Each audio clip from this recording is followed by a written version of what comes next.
नमस्कार। हम सभी पर महाराज जी का आशीर्वाद और बजरंगबली जी की कृपा सदैव बनी रहे।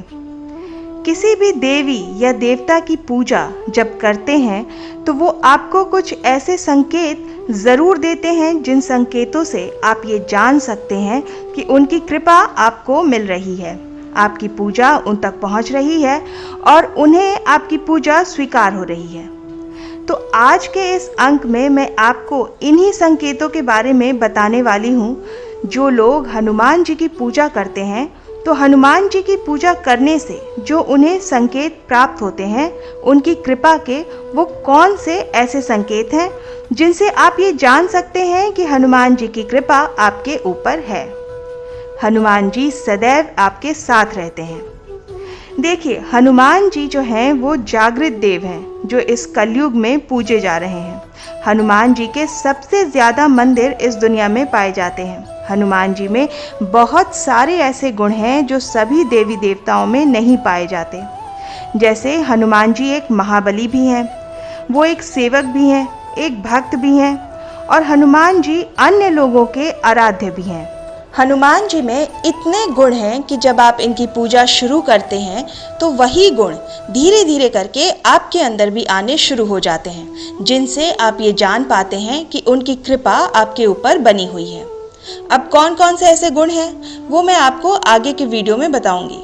हनुमान जी की पूजा सभी के लिए अनिवार्य होती है, चाहे वो कोई आम व्यक्ति हो, चाहे वो कोई साधक हो, कोई तांत्रिक हो या फिर कोई भक्त हो।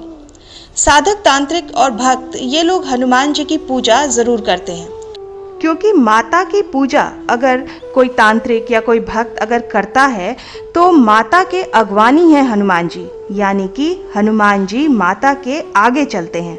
तो जब तक हनुमान जी को प्रसन्न नहीं किया जाएगा तब तक माता प्रसन्न नहीं होंगी। तो इसलिए हनुमान जी की पूजा विशेष होती है। श्री राम अगर किसी के आराध्य हैं तो भी हनुमान जी की पूजा जब तक नहीं करेंगे तब तक श्री राम की कृपा आपको प्राप्त नहीं होगी। जैसे गोस्वामी तुलसीदास जी ने हनुमान जी को प्रसन्न करके भगवान श्री राम जी के दर्शन प्राप्त किए थे, उसी प्रकार से भगवान शिव के 11वें रुद्र रूप हैं भगवान हनुमान जी। तो जो भगवान शिव के सेवक होते हैं वो हनुमान जी की सेवा तो करते ही करते हैं। तो हनुमान जी की सेवा पूजा सभी लोग करते हैं और हनुमान जी की कृपा सभी पर होती है। इसलिए हनुमान जी को कई नामों से भी जाना जाता है, जैसे संकट मोचन, महावीर, लक्ष्मण प्राणदाता, पवन पुत्र, महाबली, सीता शोक विनाशन। अलग अलग हनुमान जी के नाम हैं। जो उन्होंने अपने पराक्रम का प्रदर्शन किया, जो उन्होंने ऐसे कार्य किए भगवान श्री राम जी के लिए, वो आज सराहनीय हैं और सभी लोग हनुमान जी के गुणगान गाते हैं इन्हीं कारणों से और हनुमान जी के नामों का बखान करते हैं। हनुमान जी अष्ट सिद्धि नवनिधि के भी दाता हैं और अपने भक्तों को भी अष्ट सिद्धि और नवनिधि प्रदान करने में वो सक्षम हैं। हनुमान जी के गुरु भगवान सूर्य हैं तो आराध्य भगवान श्री राम हैं। माता अंजनी हैं तो पिता केसरी हैं। मित्र शनि हैं तो अन्य देवी देवता की कृपा भी हनुमान जी को प्राप्त है। अगर आप हनुमान जी की पूजा करते हैं तो नवग्रहों की कृपा भी आपको प्राप्त होनी शुरू हो जाती है।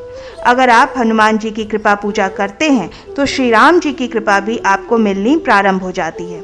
अगर आप हनुमान जी की पूजा करते हैं तो भगवान शिव की भी कृपा आपको मिलनी शुरू हो जाती है। अगर आप हनुमान जी की पूजा करते हैं तो माता रानी, माँ काली, माँ दुर्गा की भी कृपा आपको मिलनी शुरू हो जाती है। जब कोई व्यक्ति हनुमान जी की पूजा करता है तो धीरे धीरे हनुमान जी के गुण उनके अंदर आने शुरू हो जाते हैं। ये सिर्फ हनुमान जी के ही साथ नहीं, ये सभी देवी देवताओं के साथ होता है कि जब आप उनकी किसी भी देवी देवता की जब आप पूजा करते हैं तो उन देवी देवताओं के जो गुण होते हैं वो आपके अंदर धीरे धीरे करके समाहित होने लगते हैं। तो हनुमान जी के जो गुण होते हैं वो है प्रेम का गुण। हनुमान जी में प्रेम का गुण है, सेवा का गुण है, हनुमान जी में भक्ति का गुण है, बुद्धि का गुण है और बल का गुण है। ये सभी गुण उस व्यक्ति के अंदर धीरे धीरे आने शुरू हो जाते हैं जो हनुमान जी की सेवा करते हैं। साथ ही हनुमान जी में सात्विक गुणों की प्रधानता है। तो हनुमान जी की जो पूजा करते हैं वो सात्विकता उनको पसंद आने लगती है। तामसिक चीज़ों से वो दूर रहने लगते हैं। उनका मन बिल्कुल भी तामसिक चीज़ों के प्रति नहीं जाता है। वो पूर्ण रूप से सात्विक ही रहते हैं। क्योंकि हनुमान जी की कृपा उन्हें प्राप्त होने लगती है। क्योंकि हनुमान जी अच्छे कार्य करते हैं तो वो भक्त भी, वो सेवक भी अच्छे कार्यों को करता है। अच्छे कार्यों में वो विश्वास रखता है। अच्छे बुरे की समझ उस व्यक्ति को आ जाती है जो हनुमान जी की पूजा करते हैं। धर्म अधर्म में वो व्यक्ति अंतर कर पाता है बहुत आसानी से, और एक सही निर्णय धर्म के प्रति वो व्यक्ति ले पाता है, क्योंकि हनुमान जी की कृपा उनके साथ हमेशा होती है। जब किसी देवी देवता की कृपा आपके साथ होती है तो आप अपने जीवन में सही निर्णय लेने में सक्षम हो जाते हैं, और जब कोई नकारात्मक शक्ति आपके साथ होती है तो आप गलत निर्णय लेने शुरू कर देते हैं। तो इसीलिए हनुमान जी की जो पूजा करते हैं, उनके शरीर पर, उनके घर में कभी भी नकारात्मक शक्तियां वास नहीं करती हैं। उनसे, उनके घर से नकारात्मक शक्तियां पलायन कर जाती हैं।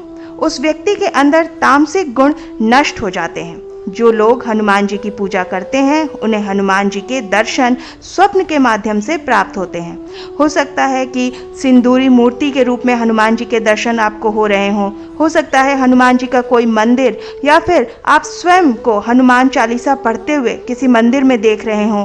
ये हनुमान जी की कृपा का ही संकेत होता है। हनुमान जी के हनुमान चालीसा आपके कानों में चल रही होती है, या कोई भजन आपके कानों में हमेशा चल रहा होगा, या स्वयं आपके मुख से वो भजन निकल गया, तो इसका अर्थ ही ये होता है कि आपके ऊपर हनुमान जी की कृपा है। क्योंकि हनुमान जी की कृपा हर किसी पे नहीं होती। जो उनके सच्चे सेवक होते हैं उन पर ही हनुमान जी की कृपा होती है। हनुमान जी की कृपा से भय नष्ट होता है। आपके अंदर का जो भय है, चाहे वो भय भूत प्रेत से जुड़ा हुआ हो, या फिर वो कोई समाज से जुड़ा हुआ भय हो, या गलत कार्य से जुड़ा हुआ कोई भय हो, वो सभी जो भय हो वो नष्ट हो जाते हैं। आपके मन में प्रेम और सेवा का अंकुर फूट उठता है, और मन शांत हो जाता है, और हनुमान जी की भक्ति में लीन होने को करता है। हनुमान जी से जुड़ी जो चीज़ें हैं उनको आपको पढ़ने का मन करेगा। हनुमान चालीसा पढ़ने का मन करेगा, बजरंग बाण पढ़ने को मन करेगा, हनुमान जी जैसी वेशभूषा धारण करने का मन करेगा। तो ये हनुमान जी के ही संकेत होते हैं जो आपको मिल रहे हैं। तो कभी आपको अगर ये संकेत मिले तो आप समझ जाएं कि भगवान हनुमान जी की कृपा आपके ऊपर है, और वो चाहते हैं कि आप उनकी सेवा करें और उनकी भक्ति में आप आगे बढ़ें। आशा करती हूँ कि आज का ये अंक आपकी साधना में और महाराज जी की भक्ति में सहायक सिद्ध होगा। इसी प्रार्थना के साथ मिलते हैं अगले अंक में। तब तक के लिए जय बाबा की। हरे राम राम राम हरे राम राम